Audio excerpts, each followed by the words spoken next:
All right, Donald Trump's one big, beautiful bill is about to hit a brick wall. And it's not going to be from Democrats, it's going to be from Republicans in the Senate. We are realistically expecting that some version of this bill is going to pass. Republicans control everything, after all. But in its current form, the form in which Republicans in the House of Representatives yesterday were, or this morning rather, were chanting USA, USA, USA for cutting Medicaid and kicking people off of food stamps and tax cuts for the rich, all the stuff that Republicans were cheering for in the House. It is going to hit a brick wall in the Senate, and it's going to have to be changed significantly. They've been cheerleading this Frankenstein of tax cuts and Medicaid slashes and culture war crumbs on Trump's legislative centerpiece now for several weeks. Speaker MAGA Mike Johnson, ever the Trump loyalist, tried jamming it all through in a massive package. Senate Republicans said, we're not going to pass it in this form. But that's exactly what they did. And what they end up sending to the Senate is a bill that nobody really loves because it contains so many things that at least some Republicans are opposed to. You've got your hardline conservatives who are sort of furious that the bill isn't cruel enough, if you can believe that. We had members of you can even see, by the way, within the House, you had members of the House Freedom Caucus saying, we're not cutting enough Medicaid.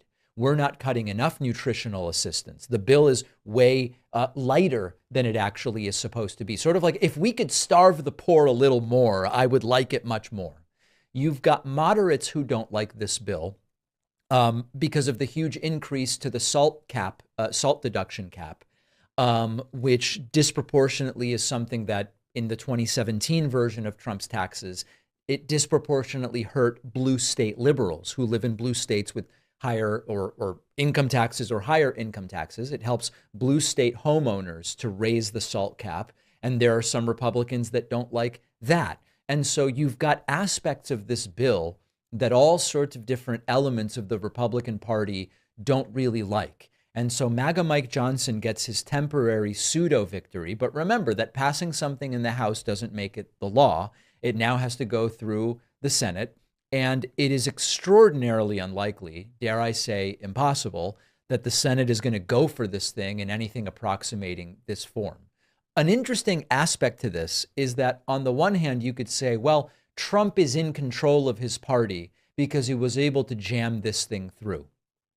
I don't know that that's really accurate because they were able to get it through by one vote by putting completely contradictory things into the bill, things that are good for blue states and bad for blue states, things that are arguably more expansive when it comes to benefits and then also more restrictive when it comes to benefits.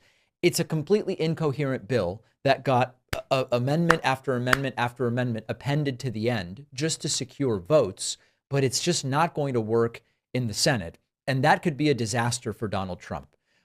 I want to kind of think back to in 2017 when Republicans, after so many promises from Trump in 2015, 2016, to replace Obamacare with something beautiful, came up with a plan that would have kicked off 24 million to 32 million people from healthcare over the following decade. And ultimately, Republicans realized in doing Trump's bidding, we would just shoot ourselves in the foot. Our constituents will be furious if we actually do this. And they ended up passing nothing. And remember that we've heard nothing about a healthcare bill since, other than predictions and promises from Trump that it's 2 weeks away.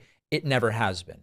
This time around, they will probably pass something because Republicans will eventually fall in line. But it's not going to look much at all like what Republicans passed early this morning. And the question then becomes, does Trump still have a grip on Congress? Because this was going to be Trump's grand return to legislative dominance. Look at what we're going to do. And instead, they put something through that has zero chance of passing in the Senate. So Trump's up against a brick wall.